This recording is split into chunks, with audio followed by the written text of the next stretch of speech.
सुप्रभात। नमस्कार सभी छात्राओं को बगरू महिला पीजी महाविद्यालय में ऑनलाइन कक्षाओं की कड़ी में आप सभी का हार्दिक स्वागत एवं अभिनंदन।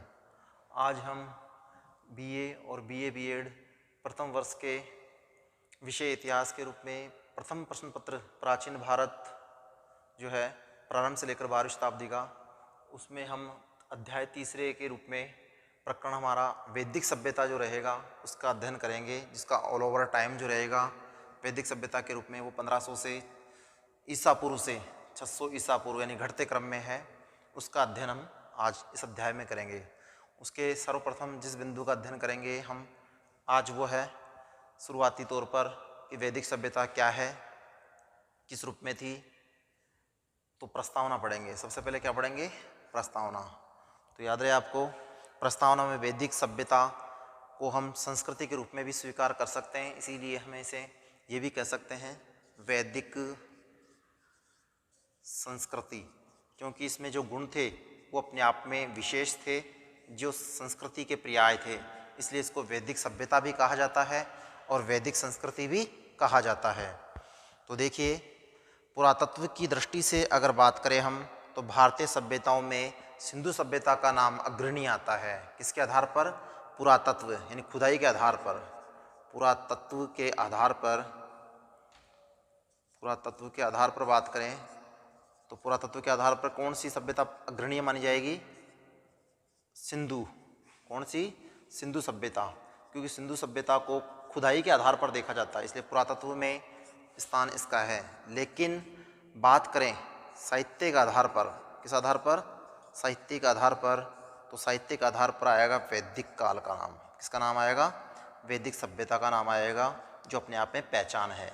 अगर आपसे पूछा जाए कि साहित्यिक दृष्टि से किसका महत्वपूर्ण स्थान है, तो वैदिक सभ्यता का, और पुरातत्व की दृष्टि से पूछा जाए तो किसका स्थान होगा? सिंधु घाटी सभ्यता का। तो इसीलिए साहित्यिक दृष्टि से भारतीय सभ्यता और संस्कृति में आर्यों का प्रथम स्थान है। अब आर्य कौन थे, आर्य नाम कहाँ से आया, ये हम पॉइंट वाइज पढ़ेंगे। लेकिन आपको याद रहे, प्रस्तावना में हमें यही याद रखना है कि आर्य जो थे, आर्य, इन्हीं के द्वारा इस संस्कृति को जन्म दिया गया, जिसे हम वैदिक सभ्यता या वैदिक संस्कृति कहते हैं। इन आर्यों के द्वारा अपने क्रम के आधार पर, किसके आधार पर? क्रम के आधार पर क्या किया गया? 4 वेदों की रचना की गई। 4 वेद इन्हें लिखा गया। उन 4 वेदों को लिखने के कारण ही इस काल का नाम, 4 वेद लिखने के कारण इस काल का नाम क्या पड़ गया? वैदिक काल पड़ गया। क्या नाम पड़ गया? वैदिक काल। ठीक है, वैदिक काल, क्योंकि वैदिक काल वेदों की रचना का काल माना जाता है। और इन्होंने 4 जो वेद लिखे, उसमें सबसे पहला जो वेद लिखा वो लिखा ऋग्वेद, फिर सामवेद, फिर तीसरा ऋजुवेद,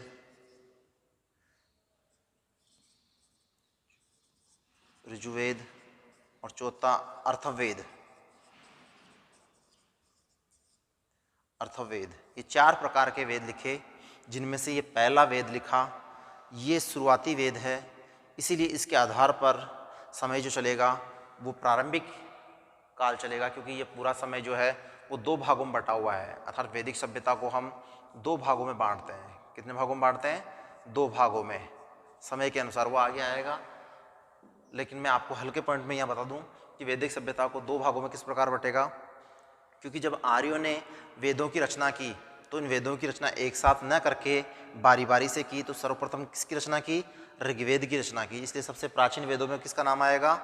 ऋग्वेद का। इसीलिए पहला काल जो है वो ऋग्वेदिक या पूर्व वैदिक काल माना जाता है। कौन सा काल माना जाता है? पूर्व वैदिक काल। इसको ऋग्वेदिक भी कह दें या पूर्व वैदिक काल भी कह दें। और इसका समय जो रहेगा वो रहेगा 1500 ईसा पूर्व से लेकर, यानी BC का समय था, 1500 ईसा पूर्व से लेकर 1000 ईसा पूर्व। ठीक है, 1000 ईसा पूर्व तक का जो समय रहेगा वो पहला काल माना जाएगा, जिसको ऋग्वेदिक या पूर्व वैदिक काल के नाम से जानते हैं, जिसमें ये वेद लिखा गया। कौन सा? ऋग्वेद। बाकी शेष बोल सकते हैं हम, शेष 3 वेद जो है 3 वेद लिखे गए, उस वेद लिखने वाले काल को हमने क्या नाम दिया गया? उत्तर वैदिक काल। क्या नाम दिया गया? उत्तर वैदिक काल। तो याद रहे आपको कि दूसरा चरण जो होगा वो उत्तर वैदिक काल के रूप में जाना जाएगा, और इसका समय जो रहेगा वो रहेगा, यहाँ से स्टार्ट होगा 1000 ईसा पूर्व से प्रारंभ होकर 600 ईसा पूर्व, यानी घटते क्रम में है तो 600 ईसा पूर्व तक का समय इसमें माना जाएगा। तो इस प्रकार से हम वैदिक सभ्यता को मोटे तौर पर 2 भागों में बांटकर पढ़ेंगे। हम पहला भाग जो पढ़ेंगे वो ऋग्वेदिक या पूर्व वैदिक काल के रूप में पढ़ेंगे, जो 1500 से लेकर 1000 ईसा पूर्व का रहेगा। दूसरा काल उत्तर वैदिक काल के रूप में पढ़ेंगे, जो 1000 से लेकर 600 ईसा पूर्व तक का रहेगा। अर्थात ये अपने आप में 2 अध्याय है, इनको हम अलग अलग पढ़ेंगे। अभी फिलहाल हम समग्र रूप में चर्चा कर रहे हैं, इसीलिए हम पढ़ रहे हैं कि आर्य कौन। तो आर्य कौन के लिए भी हमारे पास जवाब है कि आर्य कौन, उसके लिए उनका मूल स्थान पढ़ेंगे कि कहाँ से ये निवासी थे, और उसके बाद आर्यों को जानेंगे। लेकिन सबसे पहले प्रस्तावना में ये जान लें कि आर्यों ने जो कर्म किए और क्रम के आधार पर जो वेद लिखे, उन वेद के आधार पर इसका नामांकन रखा गया, जिसको वैदिक काल नाम दिया गया। ठीक है, देखिए आर्यों का प्रथम जो स्थान है वो संस्कृति के रूप में है, इसीलिए वेद भारतीय संस्कृति के परिचायक है। वेद क्या है? ये वेद जो है ये भारतीय संस्कृति के परिचायक। याद रहे आपको, पूछ लिया जाए कि वेद क्या है, भारतीय संस्कृति के परिचायक है। अर्थात भारतीय संस्कृति को जानने के लिए हमें किस चीज़ की ज़रूरत है? इन वेदों का अध्ययन करने की। अर्थात वेदों के आधार पर ही हम क्या कर सकते हैं? भारतीय संस्कृति को जान सकते हैं। अर्थात आर्यों के द्वारा जो वेद लिखे गए वो वेद हमारी भारतीय संस्कृति के परिचायक है। ठीक है, और इसी के साथ ये भी पता लगता है कि वेद जिस भाषा में लिखे गए थे वो भाषा हमारे भारत की प्राचीन भाषा थी, और वो भाषा कौन सी थी? संस्कृत। तो याद रखें, संस्कृत शब्द जो बना है वो संस्कृत से ही बना है, तो संस्कृत हमारी उस समय की प्राचीन भाषा थी, संस्कृत भाषा। अगर भाषा की बात करें कि वैदिक काल के समय भाषा कौन सी थी, तो संस्कृत भाषा थी। और संस्कृत भाषा से एक शब्द बना है जिसका नाम इस प्रकार है, संस्कृत भाषा के विद धातु से बना है वेद। वेद किससे बना है? संस्कृत भाषा के विद धातु से क्या बना है? वेद बना है, और इसी वेद के आधार पर इसका नाम वैदिक काल रहा है। तो संस्कृत भाषा के विद धातु से, क्योंकि संस्कृत में धातु प्रकार आते हैं, उन धातु के प्रकार के आधार पर हम कह सकते हैं कि वेद भारतीय संस्कृति के परिचायक है। वेद संस्कृत भाषा के विद धातु से बना है, जिसका अर्थ है, क्या अर्थ है वेद का अर्थ? वेदों का अर्थ है ज्ञान। वेद का अर्थ क्या है? ज्ञान। ज्ञान यानी जानना, किस चीज़ के प्रति ज्ञान होना, अपने आप में वेद का प्राय माना गया है। तो वेद का अर्थ है ज्ञान। आर्यों ने वेदों की रचना कर आया, मैंने बताया जैसे आपको कि आर्यों ने किसकी रचना की? वेदों की। तो आर्यों ने वेदों की रचना कर उन्होंने अपनी मूल पहचान बनाई, अर्थात भारतीय संस्कृति की पहचान दी। आर्य ऋषियों के द्वारा ईश्वर की आराधना व धर्म की पालना करने के लिए 4 वेदों की रचना की। देखो आर्य ऋषि, क्योंकि उस समय ऋषि मुनि थे, और आर्य जो ऋषि थे उन ऋषियों ने इन 4 वेदों की रचना की। वो किस आधार पे? धर्म का पालन करने के लिए। तो 4 वेदों की रचना की आर्य ऋषियों के द्वारा, वो ईश्वर की आराधना व धर्म की पालना करने के लिए इनकी रचना की गई, जिसमें प्राचीन एवं प्रमुख ऋग्वेद है। इनमें प्राचीन और प्रमुख कौन सा माना गया है? पहला माना गया, जिसको हम क्या कहते हैं? ऋग्वेद कहते हैं। तो ऋग्वेद क्या है? पहला वेद है। बाकी शेष 3 वेद बाद के हैं, जो किस काल में लिखे गए थे? उत्तर वैदिक काल के। किस काल के हैं? उत्तर वैदिक काल के। पहला वेद ऋग्वेद, इस काल की पहचान भी बनता है, इसलिए इसको ऋग्वेदिक काल भी कहते हैं। शेष वेद उत्तर वैदिक काल में लिखे गए। आर्यों ने भारतीय सभ्यता और संस्कृति को सुंदर स्वरूप में परिश्रम से, कठिन साधना से सर्जित किया, इसीलिए आर्यों को इस सभ्यता के रूप में, वैदिक सभ्यता के रूप में जाना जाता है। इसीलिए इन आर्यों को क्या कहते हैं? इन वेदों को सर्जित करने के लिए कठिन परिश्रम करने के कारण ही इन आर्यों को क्या नाम दिया गया? वैदिक। क्योंकि वेदों की रचना आर्यों के द्वारा की गई, इसीलिए इसका नामांकरण क्या हो गया? वैदिक सभ्यता के रूप में कर दिया गया। तो ये थी वैदिक संस्कृति की पहचान या उसकी प्रस्तावना कि किस प्रकार इसे वैदिक संस्कृति या वैदिक सभ्यता कहा जाता है।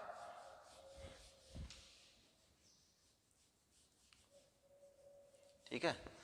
अब लेते हैं हम दूसरा पॉइंट, आर्यों का मूल स्थान। आर्यों के मूल स्थान के बारे में विद्वानों में एक मत नहीं है, इतिहासकार इसे अलग अलग प्रकारों से बताते हैं। हम 5 रूपों में इसको पढ़ेंगे कि आर्यों का मूल स्थान क्या रहा होगा। तो देखिए, आर्यों का पहला तर्क जो है, क्योंकि तर्क कह दें, मत कह दें, तर्क या मत जो है या सिद्धांत जिसे कहते हैं, ये इस रूप में ही है कि आर्यों के बारे में विचार जो है, विचार भी कर सकते हैं, तो कई नामों से इसको पुकार सकते हैं हम, विचार भी है ये। तो कौन कौन से विचार है जिस आधार पर अलग अलग इसको मानते हैं, तर्क, मत, सिद्धांत और विचार जो है वो क्या कहते हैं। तो 5 विचार है इसमें, या 5 तर्क है या 5 मत है। उसमें पहला जो मानते हैं वो हम मानते हैं आर्यों को किस रूप में माना गया है, आर्यों का मूल स्थान यूरोप। आर्यों का मूल स्थान क्या माना गया है, यूरोप माना गया है। कुछ विद्वान है विदेशी, वो क्या मानते हैं, आर्यों का मूल स्थान यूरोप को मानते हैं। उनके अनुसार आर्य कहाँ के निवासी थे, यूरोप के। देखिए, पश्चिम विचारकों को इसमें शामिल किया जाएगा। पश्चिम विचारकों के अनुसार आर्य यूरोपीय जाति के थे, जिसमें उनके देखो 3 मत है। इनमें कहाँ कहाँ का माना गया है, यूरोप में भी कौन कौन से क्षेत्रों का इनको अवगत करवाया गया है या बताया गया है। तो विद्वानों के अनुसार अलग अलग मत है कि यूरोप में वो कहाँ के थे। जैसे पहला है हंगरी अथवा डैन्यूब नदी के निवासी बताया गया है डॉक्टर पी गायस के अनुसार। डॉक्टर पी गायस जो है, डॉक्टर पी गायस के अनुसार क्या बताया गया है, डैन्यूब या हंगरी जो है वहाँ का निवासी बताया गया, हंगरी, ठीक है, निवासी बताया गया है।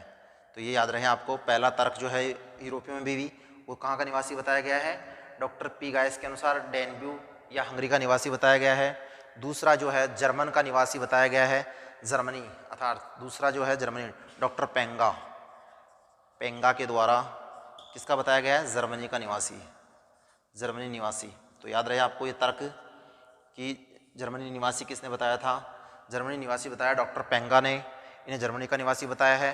इन्हें पेंगा भी कहते हैं, पेंका भी कहते हैं, तो पेंका भी लिख सकते हैं आप इसको, पेंका के अनुसार, डॉक्टर पेंका के अनुसार। और तीसरा जो तर्क है यूरोपीय मानने में वो है दक्षिण रूस का।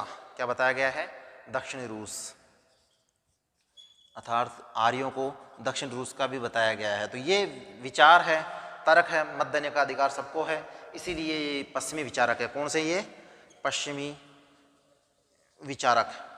और ये पश्चिमी विचारक जो थे, इन्हों के द्वारा ये तर्क दिया गया है कि आर्य जो थे वो कहाँ के थे, भारत से बाहर के निवासी थे, जिसमें पहला पी गायस के अनुसार डेंगू और हंगरी का निवासी बताया गया है, दूसरा डॉक्टर पेंका के अनुसार जर्मनी का निवासी बताया गया है, और तीसरा तर्क उसको दक्षिण रूस का इनको माना गया है। तो ये पहला सिद्धांत है, पहला मत है जो यूरोपीय तर्क के रूप में इनको स्वीकार करता है। किनके अनुसार, पश्चिमी विचारकों के अनुसार, इन्हें विदेशी बताया गया है। अब पढ़ते हैं नंबर 2, दूसरा तर्क, वो है आर्यों का मूल स्थान मध्य एशिया। आर्यों का मूल स्थान मध्य एशिया। ये दूसरा तर्क जो है वो क्या कहता है, कहाँ का निवास मानता है इनको, मध्य एशिया का। अर्थात ये मानते हैं कि आर्य कहाँ के निवासी थे, मध्य एशिया के। देखिए, आर्यों को प्राचीनतम ग्रंथों में, विशेष तौर पर ऋग्वेद में, आर्यों को प्राचीनतम ग्रंथों में किसकी बात करेंगे, ऋग्वेद की। तो ऋग्वेद में जो बताया गया है वो ईरानियों के ग्रंथ, ईरानियों का एक ग्रंथ था जिसका नाम था जिंद ए अवस्था। ईरानियों का जो ग्रंथ था, ईरानियों, ईरान के निवासी थे ये, तो ईरानियों का ग्रंथ है एक जिसका नाम है जिंद ए अवस्था। ये जिंद ए अवस्था जो था, इसके आधार पर हमारा ऋग्वेद से संपर्क बताया गया है। जो ऋग्वेद क्या था, आर्यों का मूल और प्रारंभिक ग्रंथ था, उसके साथ संबंध बताते हुए उल्लेख मिलता है कि आर्यों को बैक्ट्रिया के निवासी बताया गया है। इसमें मध्य एशिया में कहाँ का बताया है, बैक्ट्रिया एक जगह है, वहाँ का निवासी माना है, जिसमें मैक्स मूलर इतिहासकार है। कौन, मैक्स मूलर। मैक्स मूलर के अनुसार आर्यों का स्थान मध्य एशिया में ईरान का क्षेत्र माना है। तो याद रहे आपको, मैक्स मूलर के अनुसार, मैक्स मूलर ने आर्यों का मूल स्थान कहाँ बताया, मध्य एशिया में। मध्य एशिया में कहाँ पर, ईरान के आसपास, ईरान ईरान के आसपास का इनको बताया है और वहाँ जगह है बैक्ट्रिया यहाँ की इनको निवासी के रूप में उल्लेखित किया गया है। तो आपको ये तर्क याद रखना है, विद्वान का नाम भी याद रखना है कि मध्य एशिया में मानने वाले विद्वान कौन थे, मैक्स मूलर। और मैक्स मूलर ने क्या माना है कि आर्यों का मूल स्थान जो था वो मध्य एशिया में ईरान के आसपास था। और बाद में कहा जाता है कि इनकी एक शाखा जो है वो भारत की ओर चली गई, जिसका नाम क्या रखा गया, जब मध्य एशिया से शाखा निकल कर कहाँ आ गई, भारत की ओर आ गई। और इस शाखा को जब भारत की ओर आई तो इसको इंडो भारत के नाम से जाना गया। क्या नाम से जाना गया, इंडो भारत के नाम से इसको, या इंडो ईरानी के नाम से इसको जाना गया। इसको इंडो भारत भी कहते हैं और इसको इंडो ईरानी के नाम से भी जाना गया। तो ये आपको भी याद रखना है कि मैक्स मूलर के अनुसार इन्हें ईरान का बताया है, लेकिन बाद में इसकी एक शाखा मध्य एशिया से भारत की ओर आई और बाद में इसे किस नाम से उल्लेखित किया गया, इंडो ईरानी के नाम से उल्लेखित किया गया। तो ये दूसरा तर्क था जो आर्यों का मूल स्थान क्या बताता है, मध्य एशिया। ठीक है, तो दो तर्क है जो आर्यों को इस प्रकार अभी भी विदेशी बता रहे हैं। अब है नेक्स्ट तीसरा तर्क या मत या सिद्धांत या विचार, जिसमें आएगा आर्यों का मूल स्थान उत्तरी ध्रुव। आर्यों का मूल स्थान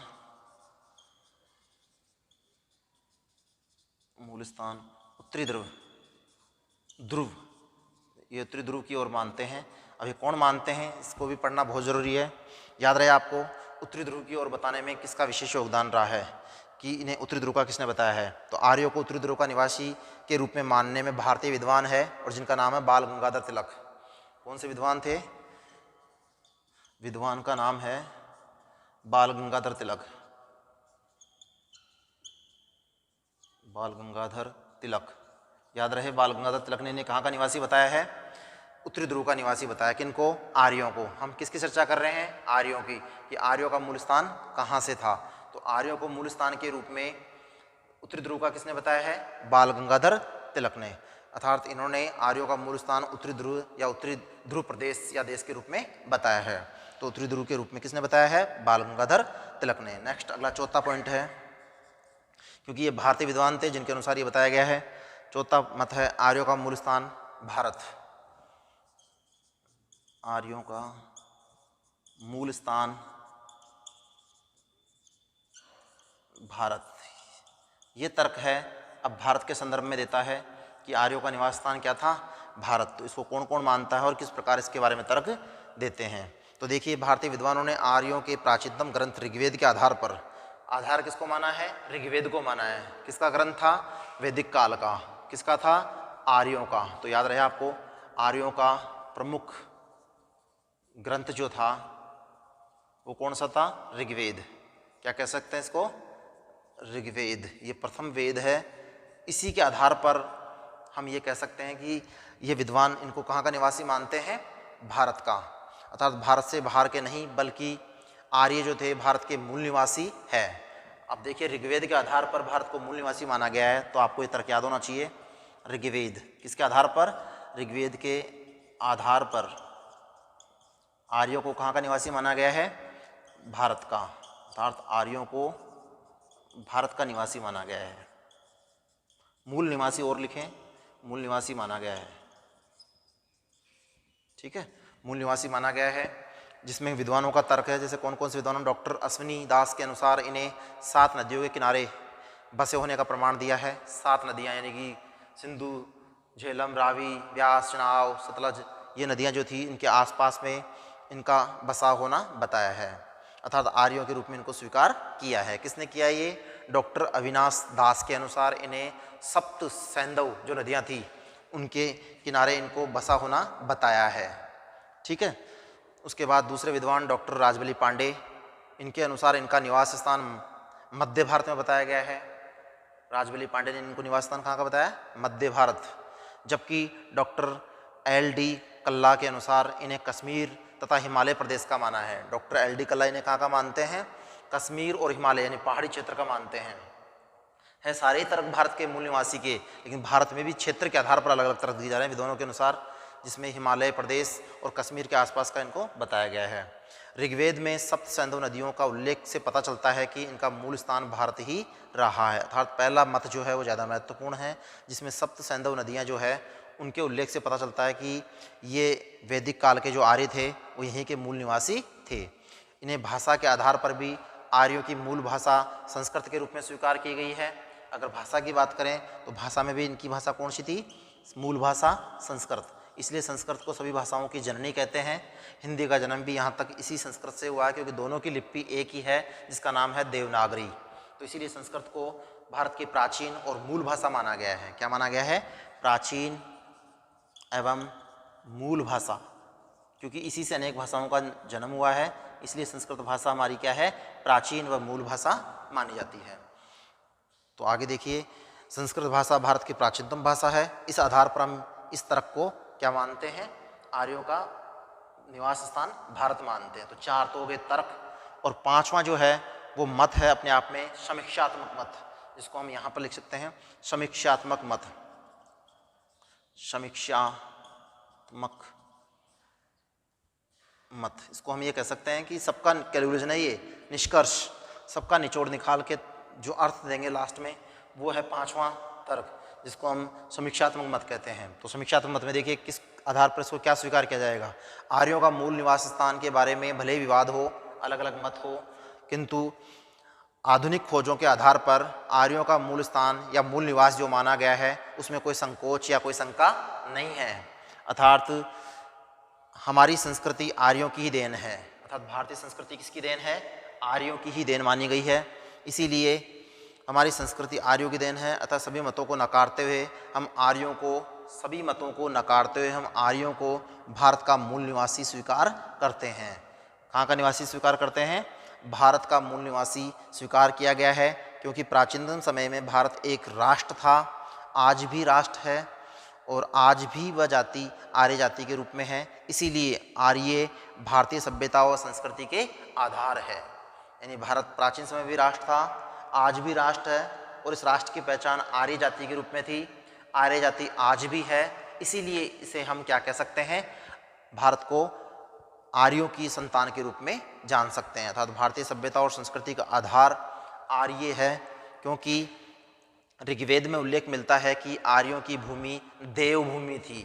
एक प्रमाण मिलता है कि आर्यों की जो भूमि थी वो क्या थी? आर्यों की भूमि क्या थी? देवभूमि। और आपको मालूम है देवभूमि कौन सी है? भारत। भारत में बहुत से देवता है, इसीलिए हम यहाँ पर आज भी बहुदेवतावाद के रूप में देवताओं की पूजा करते हैं। तो देवभूमि के रूप में भारत की ही पहचान सामने आती है। तो ऋग्वेद में इसका उल्लेख मिलता है कि आर्यों की भूमि जो थी वो देवभूमि थी, और भारत में ही देवताओं का सम्मान किया जाता है। यहीं पर भारत में क्या करते हैं? हम देवताओं को मानते हैं। तो सम्मान की बात करते हैं तो वो देवताओं की कहाँ होती है? भारत में। तो देवभूमि, इसीलिए इस तर्क के आधार पर हम समीक्षा करते हुए निष्कर्ष निकाल सकते हैं, इसको हम कह सकते हैं निष्कर्ष, कि आर्य कौन थे? अब सिद्ध हो गया है कि आर्य कौन थे? आर्य जो थे वो भारतवासी थे, या भारत के निवासी थे, या भारतीय थे। तो ये 5वां तर्क इस बात को उल्लेखित कर देता है। तो इस प्रकार से ये 5 तर्क थे जिनके आधार पर हमने आर्यों का मूल स्थान पढ़ा। अब पढ़ेंगे आगे आर्यों का समय। आर्यों के समय के बारे में जैसा कि मैंने पहले ऊपर भी बताया है, और फिर मैं बता दूं आपको कि आर्यों का समय भी हम 2 भागों में पढ़ेंगे, जो उनके कर्म के आधार पर, रचना के आधार पर, वेदों की रचना के आधार पर उल्लेखित किया गया है कि इन्होंने जो वेदों की रचना की उसके आधार पर इनका समय का निर्धारण किया गया। तो आर्यों का समय, तीसरा पॉइंट है ये, आर्यों का समय। ठीक है, आर्यों का समय जो है किस रूप में माना गया है और क्या है माना गया है? तो देखिए, आर्यों के समय को संपूर्ण वैदिक काल को एक लंबे कालक्रम के रूप में सूचित करता है, जिसे सांस्कृतिक परिवर्तन के आधार पर हम 2 भागों में बांटते हैं। हालांकि कहने को वैदिक काल जो है या वैदिक सभ्यता है वो एक सांस्कृतिक समन्वय के लिए महत्वपूर्ण काल माना गया है, लेकिन इसको हम 2 भागों में बांटते हैं। किस रूप में बांटते हैं 2 भागों में?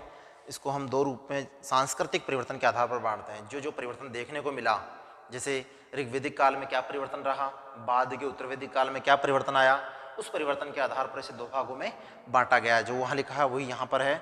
सबसे पहला काल जो है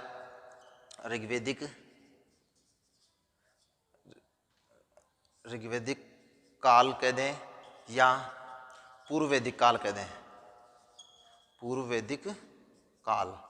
समय इसका बता ही दिया आपको, 1500 ईसा पूर्व से, क्योंकि उस समय BC का टाइम था, ईसा पूर्व का समय था, घटते क्रम में था, तो लेकर 1000 ईसा पूर्व, 1000 ईसा पूर्व का समय जो है वो प्रथम काल के रूप में माना गया है।